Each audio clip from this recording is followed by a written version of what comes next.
This is Julianne Condia, host of Rewritten. Thank you so much for listening to the following broadcast on Public House Media. This is Daniel Poppy, host of How to Write Good here on Public House Media. I just want to thank you for listening to the following broadcast brought to you by Public House Media. Once you're done with this episode, I hope that you'll come check out my show, How to Write Good, the writing show that is not about writing. A new show of How to Write Good comes out every Wednesday, so don't forget to subscribe on iTunes so you never miss an episode of How to Write Good. Again, thanks for checking out the following broadcast on Public House Media.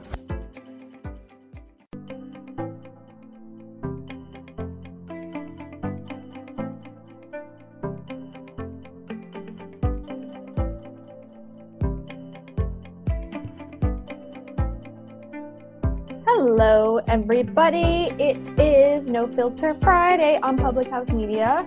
And this week, again, I'm drinking LaCroix because it's still super hot. I'm going to take a second to share our little broadcast so other people can join in, which is how we like them, joined in. I like to have folks come in and chat with me. It's my favorite thing. We're a little bit late this evening. I had some internet issues, but now we are on track.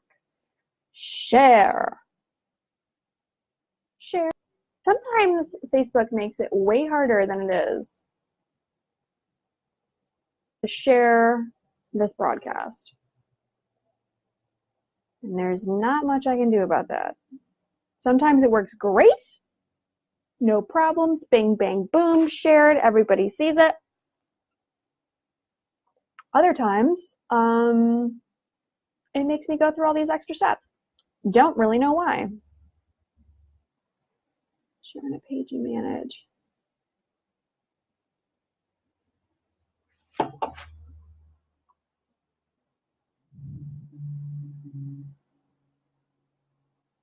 Post. We're posting. We're all posting. Everyone's posting. Okay, let's see. That worked. It did work. Oh, so good at this. Anyway, it's David Bobke. Hello, David Bobke. Does it sound okay? I'm using different headphones this time. Does it sound all right? What do you think?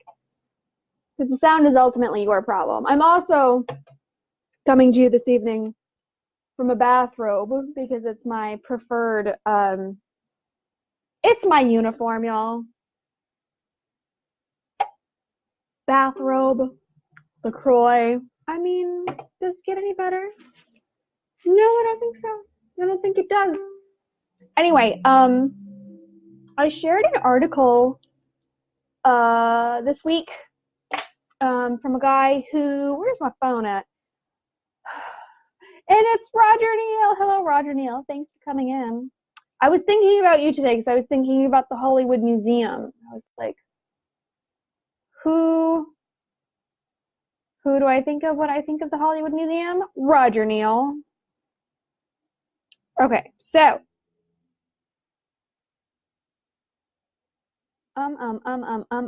let's go to my page.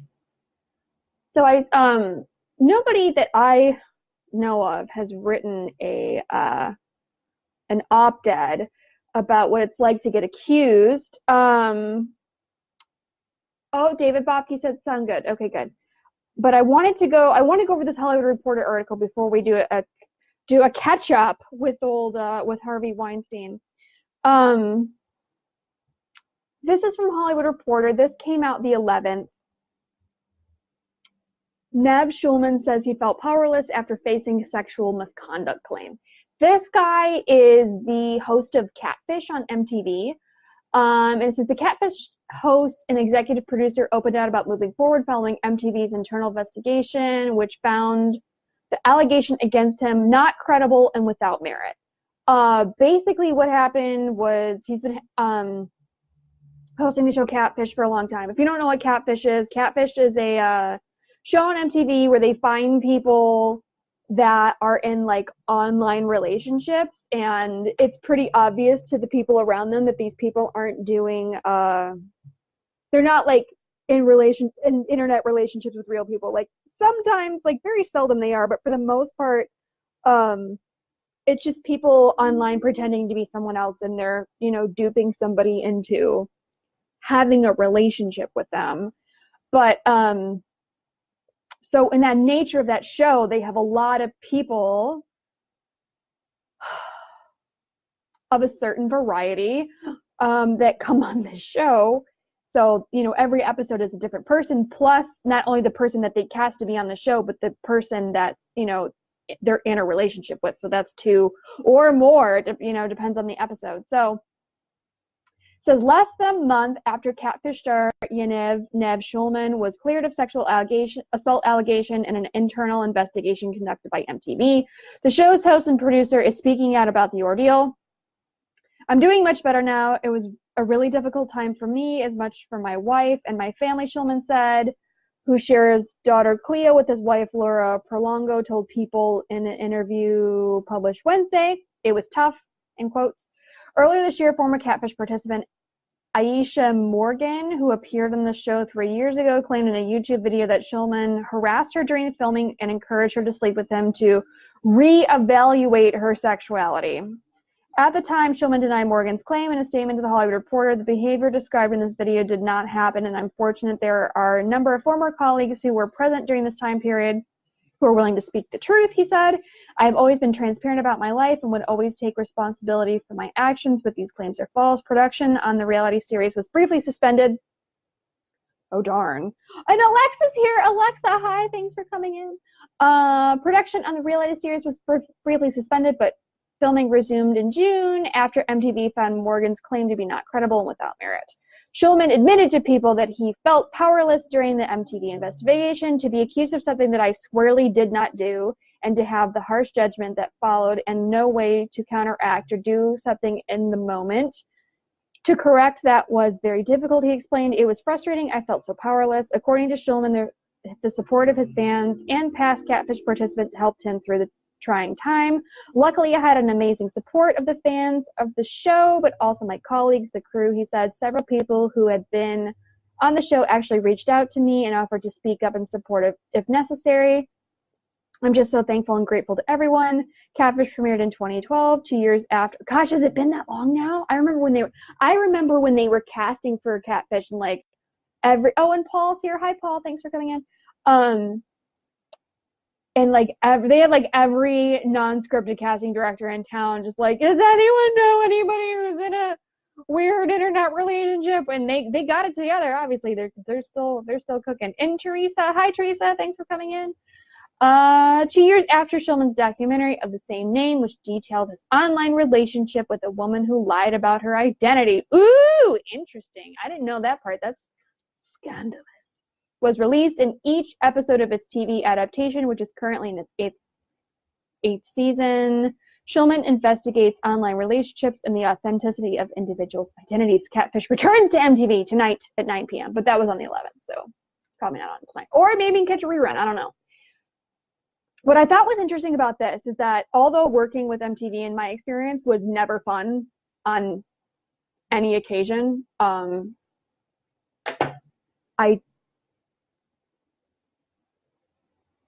how can I say this? I've worked with them several times. I've never enjoyed it. And even when things that I did not work on things that I worked on that were not originally intended for MTV, and then MTV ended up picking it up from another network, even those weren't fun.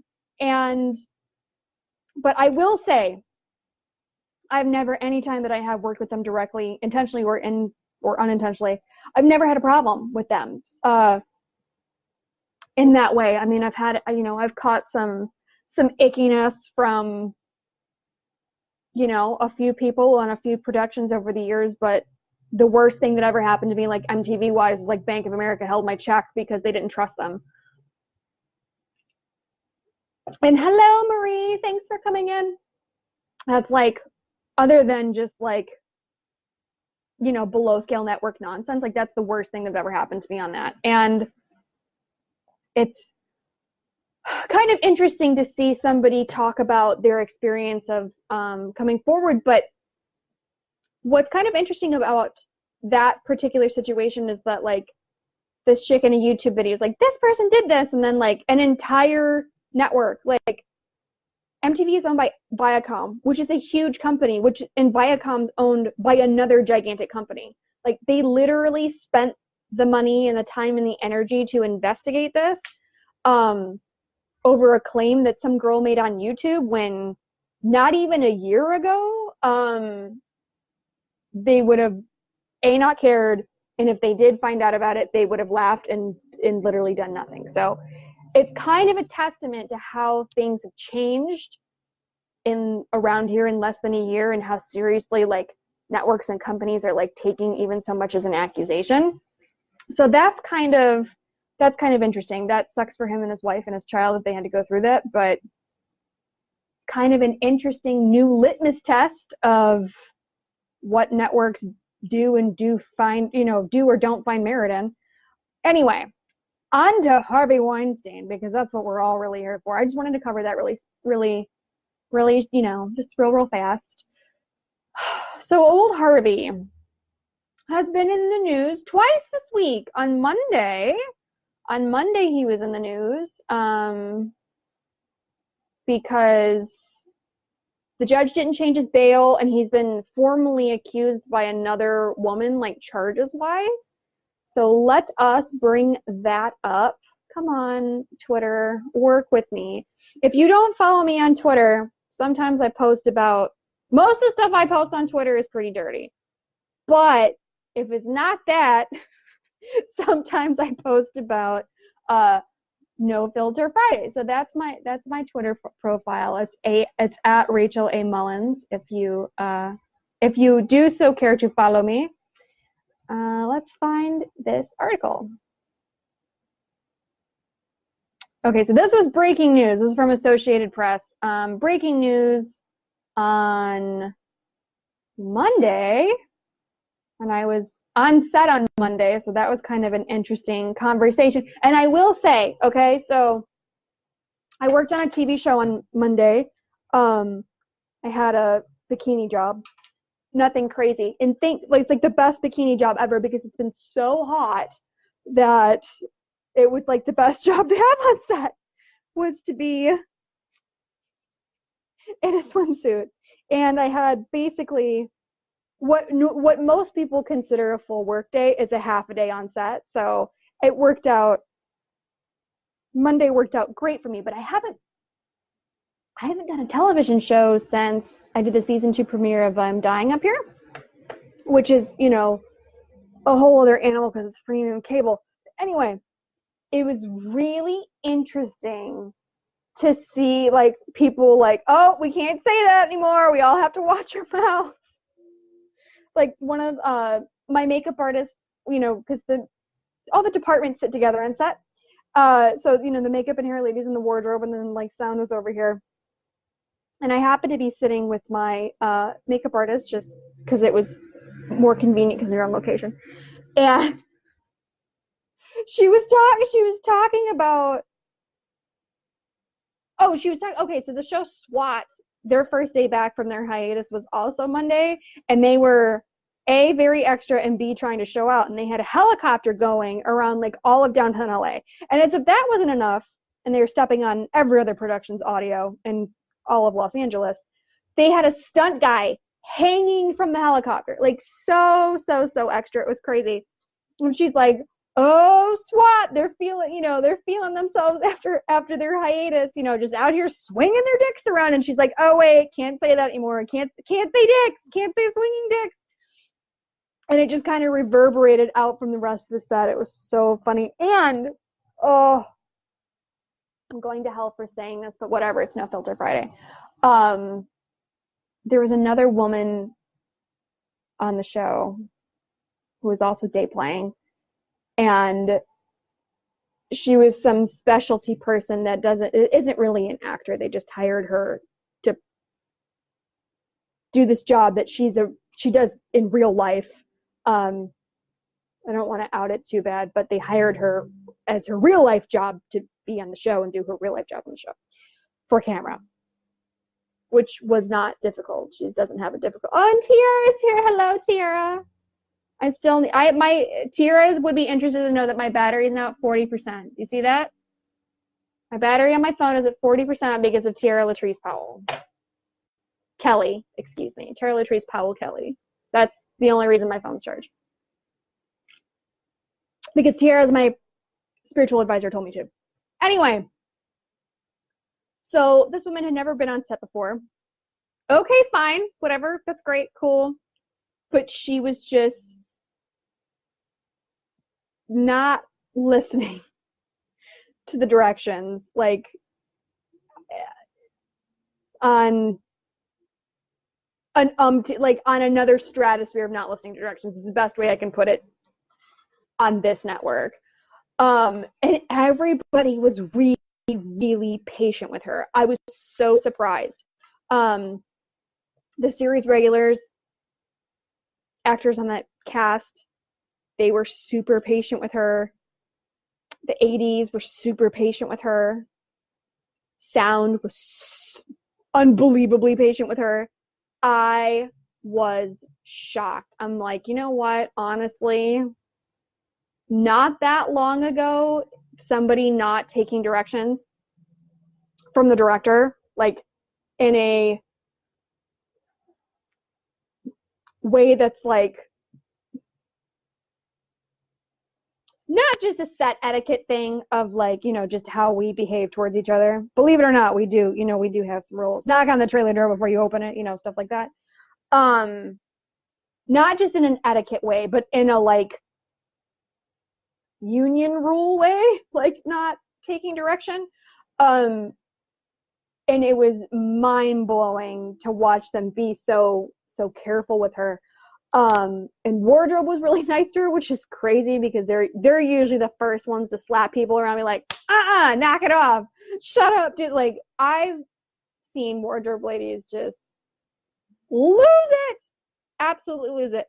And I was astounded with how patient they are, which I think is a real testimony to how things are going in this business. Like, people really are trying to make it more like a regular job, which is just A, it's crazy to see, and B, there's pros and cons to it's Mike and Jilly Ambergy. I don't know which one of you has joined in, but thanks for watching. But it's kind of crazy because I'm like, well, I like, you know, working in an industry where we give like, yeah, you know, swats over here swinging their dicks around. I enjoy that. I like that. I like that this is a weird, strange business and we don't do normal stuff.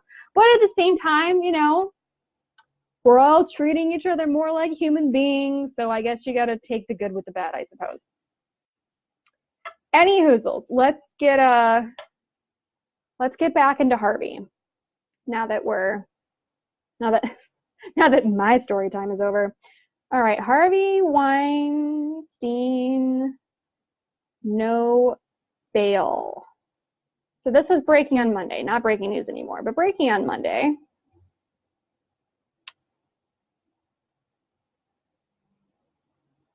Okay, so this is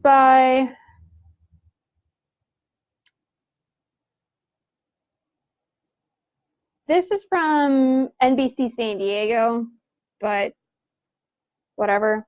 Harvey Weinstein released on bail amid sex crime accusations by third woman. His lawyer expects more charges. Okay, so this came down on the 9th, which was Monday, because it gets crazier as the week goes on. So this is Monday. Moving beyond rote denials, Harvey Weinstein playing a leading role in shaping what his lawyer said Monday will be an aggressive defense to sexual assault charges that could put him in prison for the rest of his life, mostly because he's old, not because these charges carried that much time. Lawyer Ben Brafman said the movie mogul turned #MeToo villain is essentially working as his paralegal, and that they're stacking up overwhelming evidence from email traffic and witness accounts to refute allegations that so far have led to criminal charges involving three of the dozens of women who've accused Harvey Weinstein of wrongdoing. Said he's essentially working as a paralegal. I don't think paralegals get paid $600,000, but if they do, clearly I'm in the wrong business. I can tell you that we are no longer simply relying on Mr. Weinstein's denials, Braffin said outside a New York City courthouse after Weinstein pleaded not guilty to new charges, alleging he performed a forcible sex act on the woman in 2006. We have corroborative evidence in the form of witnesses. And Aussie's here. Oh, gosh. All right, y'all. Aussie is not really my work wife. She's more like my work mistress. And this is literally all we talk about is like underhanded stuff. If it's shady, it's like it's RT. RT is shady. For the podcast listeners, Aussie commented yes. Feel free to chime in anytime you want. We have corroborated evidence. Okay, so he says that there's witnesses that he didn't do anything. That's kind of interesting. In the form of email traffic, and it's just that Mr. Weinstein raped anyone just based on what I've seen, just based on the evidence I've seen, is just a preposterous allegation, Braffman said. So far, everything he has told us to look for we have found, and his denials are, in my judgment, being confirmed every day by a lot of evidence we are finding that is independent of Mr. Weinstein. Okay, where's it coming from? A judge released Weinstein on the same $1 million bail he posted at his first arraignment involving 2 other accusers and was allowed to return to his Westport, Connecticut home. He's due back in court on September 20th. I think he's on house arrest, though. I think he might have an ankle bracelet, but I'm not totally sure. I know he's on house arrest. I'm not totally sure about the whole ankle bracelet thing. Braffin said he expects more criminal charges to be filed later, but didn't elaborate. Wait, hold on. So he's sure that these ladies are lying, but he also thinks there's going to be more criminal charges filed later. Okay. Weinstein previously forfeited his passport and is fitted with an he is wearing an ankle bracelet. An electronic monitoring bracelet. He's also been ordered to stay away from the 3 women. I would hope so. Prosecutors saying the new charges were significantly more serious, had sought to have Weinstein forced to move to Manhattan and placed on house arrest. Oh, goodness. He would have to move to Manhattan. Does that part of Connecticut get Postmates? Because that would be really tragic. He's also been ordered to stay away from the 3 women. Prosecutors saying the new charges were significantly more serious, had sought to have Weinstein forced to move to Manhattan and placed on house arrest. We fight these battles one day at a time, and today we won this round, Braffman said afterwards. Weinstein, 66, hobbled into the courtroom with his handcuffs behind his back. He was uncuffed for the proceeding and didn't say much other than entering his plea. He left court a few minutes later, trailed by a bulky bodyguard. Weinstein suddenly turned back in a panic about the whereabouts of his wallet. Braffman later said he found it. How do you lose your wallet with handcuffs on? That seems like a physics equation. Weinstein's new charges include 2 counts of predatory sexual assault, which carries a maximum sentence of life in prison upon conviction. Oh, wow, New York doesn't play. Manhattan District Attorney Cyrus R. Vance Jr. said there are some of the most serious sexual offenses that exist under state law. Well, New York, that's interesting. Attorney Gloria Allred, who is representing the woman that's interesting, who's representing the woman those allegations led to the new charges, said her client will testify if the case goes to trial. She said she doubted Weinstein would do the same. Are you really willing to have your client face the jury? Allred said outside the courthouse. I doubt that you'll take that risk, Mr. Braffman. Oh, snap. Okay, here's where this gets crazy. When this story about Harvey first broke to the public, because yes, all of us in town knew, he was represented by Lisa Bloom, who's Gloria Allred's daughter. That's juicy, y'all. That's juicy. Allred and prosecutors wouldn't name the woman. Braffman identified her in court as a former film production assistant. Oh, she was a PA who went public last October with allegations that Weinstein forcibly performed oral sex on her in 2006 at his Manhattan apartment. The Associated Press generally does not identify people who they say are victims of sexual assault unless they consent to be identified publicly.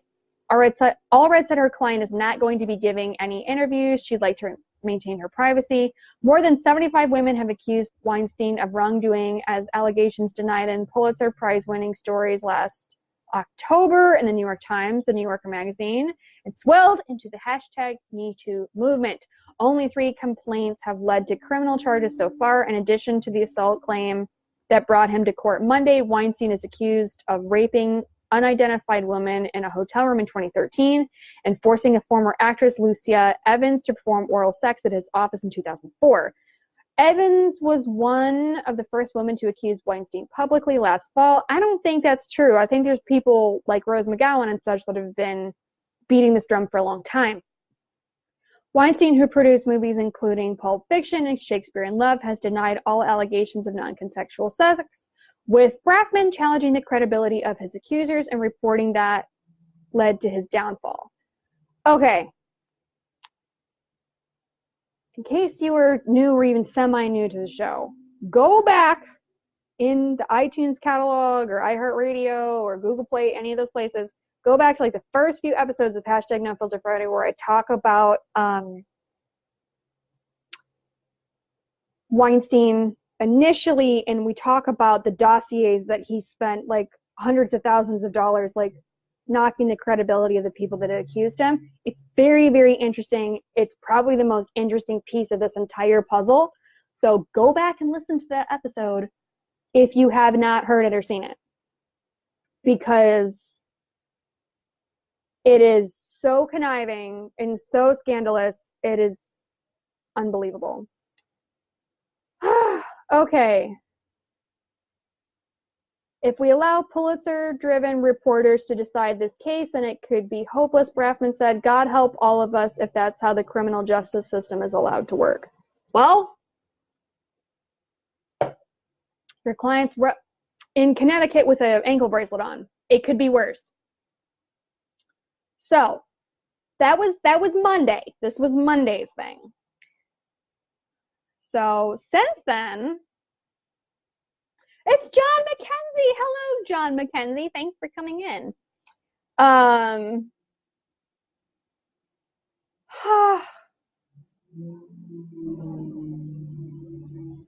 Okay, this is from 9 hours ago. Do you see putting this show together is a wild ride sometimes. Okay, this is from the Daily Beast. This is from 9 hours ago. Weinstein speaks, everyone trades sex for film roles.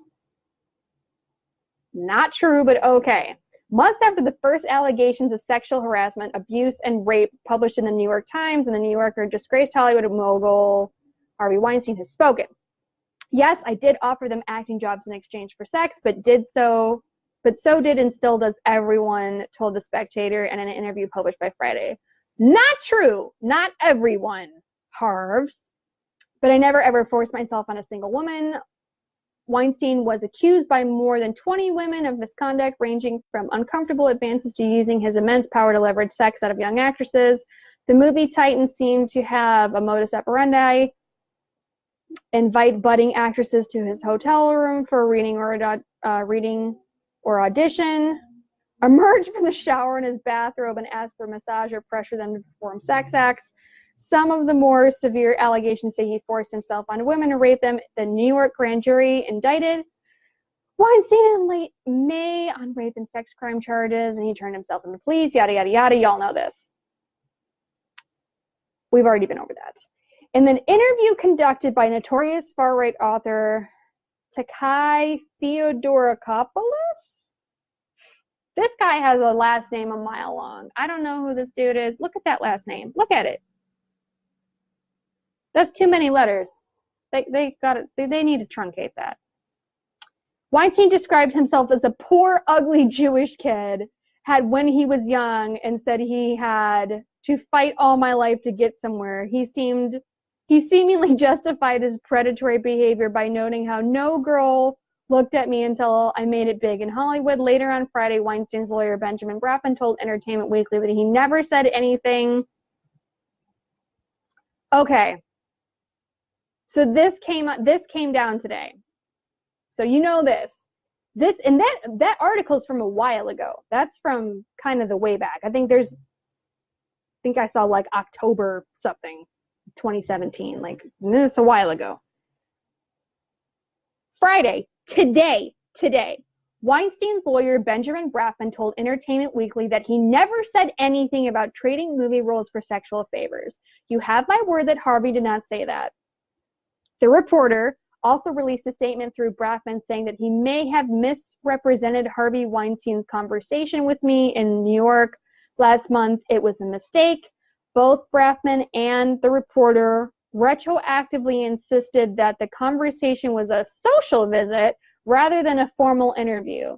Some of Hollywood's biggest names have been subject to Weinstein's alleged misconduct. Gwyneth Paltrow recalled being asked for a massage and being threatened after she reported Weinstein to Brad Pitt, her boyfriend at the time. Uma Thurman said the mogul attempted to shove himself on her. Angelina Jolie was more vague in her accusations, but claimed her experience with him were enough to never want to work with him again. Ashley Judd and Mira Sorvino both claim they saw their careers take hits after they refused his advances. Some of Weinstein's most vocal accusers, Rose McGowan and Asia Argento, were featured in Time's Silence Breakers, a group of people who were named the magazine's 2017 Person of the Year for having spoken out against sexual harassment.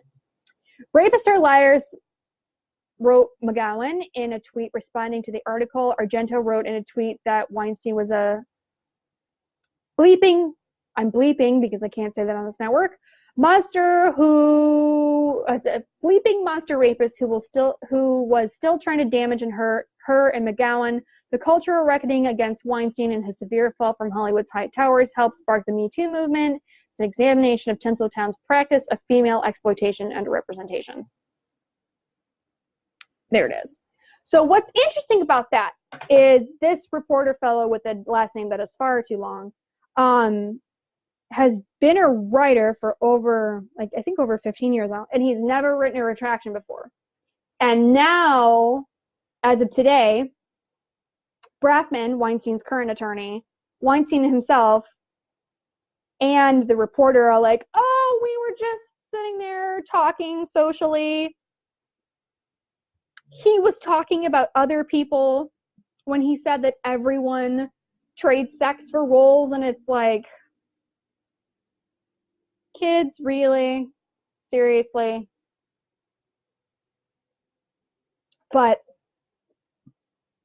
considering this guy's never written a retraction before, and his attorney, Braffman, is saying that, oh, no. Excuse me. LaCroix. It just gives me hiccups. I can't deal with it. Anyway. Me and my hiccups, it's terrible. Now, all of them are saying, oh, no. I misheard him. I was sitting there. That's not what they said.